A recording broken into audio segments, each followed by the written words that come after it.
Are you nuts? Why aren't you making your own nut butters? Pun intended.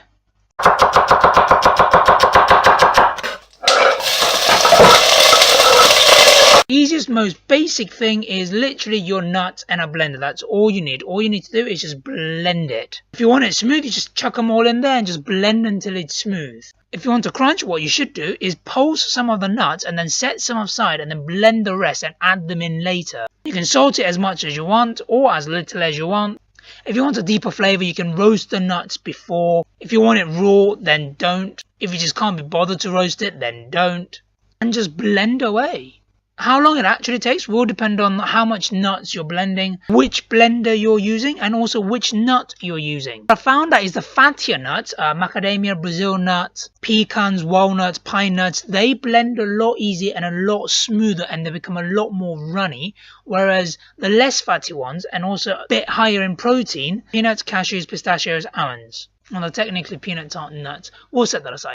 They seem to be a bit harder to blend and they're a little bit more clumpy. If you want to make those a lot more runny, all you need to do is add a bit of oil. But not coconut oil because that can solidify when it's cool. And if you do want to help with the blending, just add whatever oil and that will help liquidify it a bit more. If you're worried about the calories, if you're adding 10 grams of oil in 500 grams of nuts, that's going to make minimal difference because per 100 grams nuts are about 600 calories, oils are 900 calories. If you're adding 10 grams of that into 500 grams of nuts, one, you're adding very little calories from oil itself, and that's just going to add to the volume of the butter you make in the end. So you're kind of really replacing another 10 grams of the nut, which means all you're doing is adding 30 calories. Let's think about the reasons why you wouldn't make your own. Don't have a blender, don't have the time, can't be bothered, have better things to do, don't like nut butter.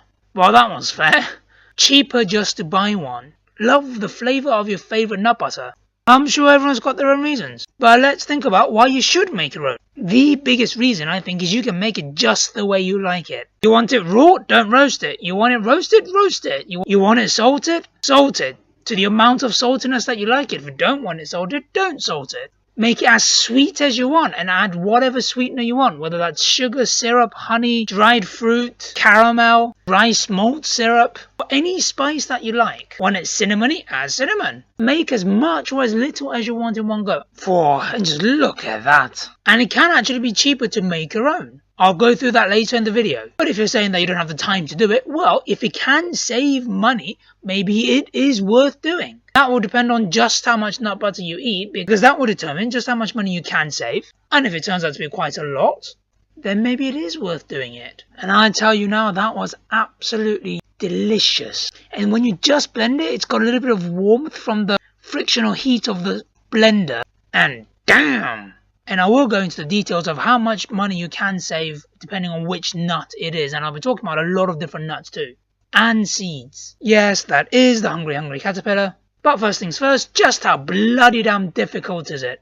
Not very. How long does it take? Not very. Just how customizable is it? Very. So let's talk about the prices. You can see here the price of the Meridian nut butters, depending on which nut, and the price of buying those nuts or seeds from Waitrose, Sainsbury's, Tesco's and Holland & Barrett. Why did I pick Meridian? Just because they seem to have the widest range of nut and seed butters available. I of course know that there is the existence of other nut butter brands, but comparing the price of all of them will be exhaustive. Same with comparing the price of nuts from every single potential source. I just picked out the ones that people could buy quite easily, readily from anywhere. Both the nuts as well as the nut butters. You can see from that table that for whichever nut or seed, you can buy them cheaper.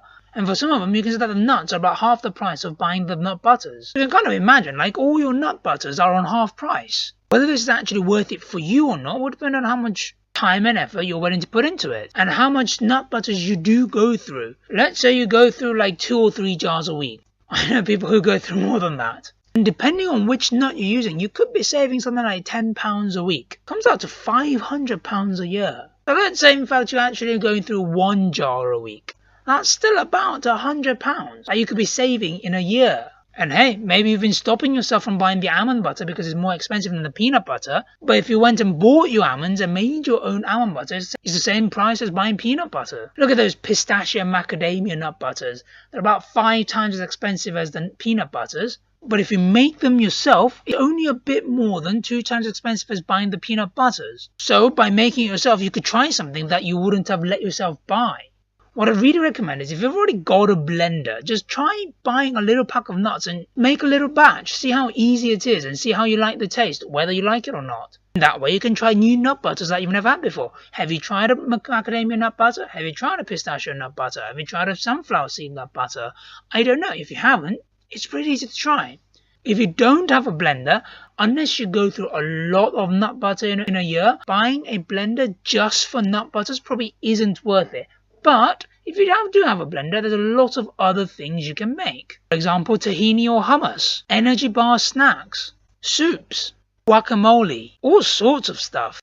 If these are things that you like or things that you want to make, then buying a blender would allow you to make all that as well as the nut butter, so it could be worth investing in. What I am not ignoring is the fact that the nuts that are used by these companies, whether that's Meridian or Pippin Nut or Biona or whichever nut butter brand it is, I can't comment on the quality of the nuts themselves compared to the likes of Waitrose, Sainsbury's, Tesco, Holland and Barrett. Please understand that I know that the nuts are not identical. And indeed, I can notice the difference between a peanut bought from different shops or a pecan bought from different shops. Whether it's worth it for you to buy a more expensive nut because it tastes better, that will just depend on each person's own taste. Maybe to you it tastes the same, maybe it doesn't. Maybe you prefer the taste profiles of ones which happen to be cheaper as well, that's 2 birds with 1 stone. One other thing that I am aware of is that some other nut butter makers do go through a lot of refining their recipes to try and get the thing that they feel is the best.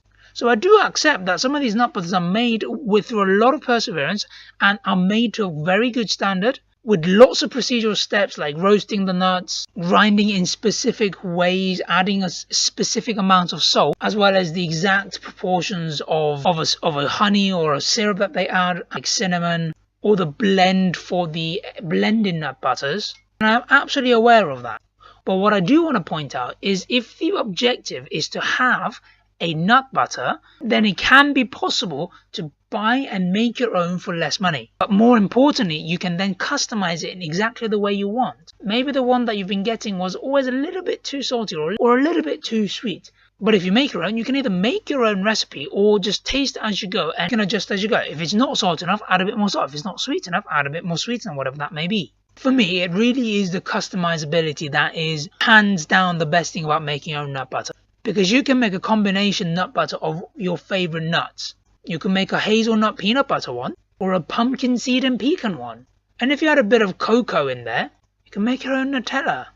Actually, I shouldn't say Nutella. You can make your own chocolate hazelnut flavor spread. And you can make it exactly the way you like it. Personal taste. It will take time. It will take effort. And maybe life is too short to make your own nut butters. But then again...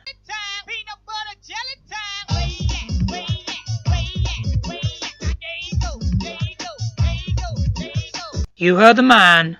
If you want a little recipe to get you started, try some pecan nuts with cinnamon, nutmeg and dates. That gives it a lovely Christmassy caramel flavour. Fantastic. And a bit of salt as well. And roasting it makes it go that little bit extra further step.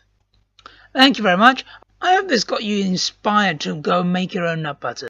It could save you money. You can make it exactly the way you want it. And then you can use that money doing other things that you like.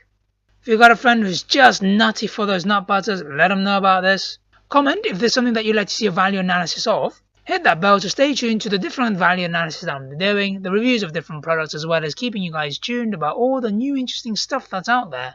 Thank you very much and have a tasty day.